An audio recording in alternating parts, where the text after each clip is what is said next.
ട്രെയിനിലെ AC കോച്ചുകളിൽ കഴിഞ്ഞ 4 വർഷത്തിനിടെ 1,27,00,000 രൂപയുടെ തുണിത്തരങ്ങൾ മോഷണം പോയതായി റിപ്പോർട്ട്. ബെഡ്ഷീറ്റുകൾ, തുവാലകൾ, തലയിണകൾ, പുതപ്പുകൾ എന്നിവയാണ് നിരന്തരം കാണാതാവുന്നത്. ദിവസേന ട്രെയിനിൽ യാത്ര ചെയ്യുന്ന 1000-ൽ ഒരാൾ തുണികൾ മോഷ്ടിക്കുന്നുണ്ട് എന്നാണ് വിവരാവകാശ രേഖയിൽ പറയുന്നത്. രാജസ്ഥാനിലെ ബിക്കാനർ ഡിവിഷനിലാണ് ഏറ്റവും അധികം മോഷണം റിപ്പോർട്ട് ചെയ്യപ്പെട്ടിട്ടുള്ളത്. കരാറുകാർ കോച്ച് അറ്റൻഡർമാരുടെ ശമ്പളത്തിൽ നിന്ന് മോഷണം പോയ വസ്തുക്കളുടെ തുക ഈടാക്കും. ന്യൂ ഇന്ത്യൻ എക്സ്പ്രസ് നൽകിയ വിവരാവകാശ രേഖയ്ക്കാണ് ഇന്ത്യൻ റെയിൽവേ മറുപടി നൽകിയിരിക്കുന്നത്.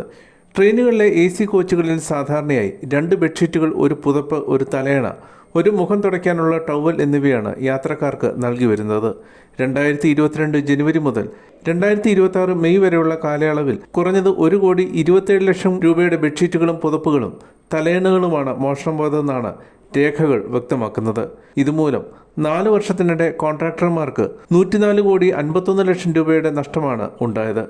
സംഭവം ഗൗരവമായ വിഷയമാണെന്നും വിരിപ്പുകളും മറ്റും മോഷ്ടിക്കുന്നത് തടയാനും കുറ്റക്കാർക്കെതിരെ കർശനമായ നടപടിയെടുക്കാനും ശ്രമങ്ങൾ തുടരുന്നുണ്ടെന്നും റെയിൽവേ അറിയിച്ചു. മോഷണത്തിൽ ജീവനക്കാർക്ക് പങ്കുണ്ടെന്ന് പറയാനാകില്ലെന്നും റെയിൽവേയുടെ വിവരാവകാശ രേഖയിൽ പറയുന്നു. ബിക്കാനീർ, ജോധ്പൂർ, ജയ്പൂർ, റാഞ്ചി, ഡൽഹി, മുംബൈ, അഹമ്മദാബാദ്, ജോൺപൂർ, ദാനാപൂർ, ബിലാസ്പൂർ എന്നീ ഡിവിഷനുകളിലാണ് ഏറ്റവും അധികം മോഷണം നടന്നത്.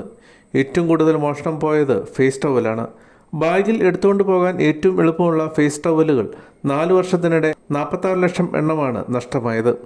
41 ലക്ഷം ബെഡ്ഷീറ്റുകളും 23 ലക്ഷം പുതപ്പുകളും 12 ലക്ഷം തലയിണകളുമാണ് മോഷണം പോയത്. അതേസമയം കേരളം ഉൾപ്പെടുന്ന പാലക്കാട് ഡിവിഷനിൽ ഒരു മോഷണം പോലും റിപ്പോർട്ട് ചെയ്യപ്പെട്ടിട്ടില്ല.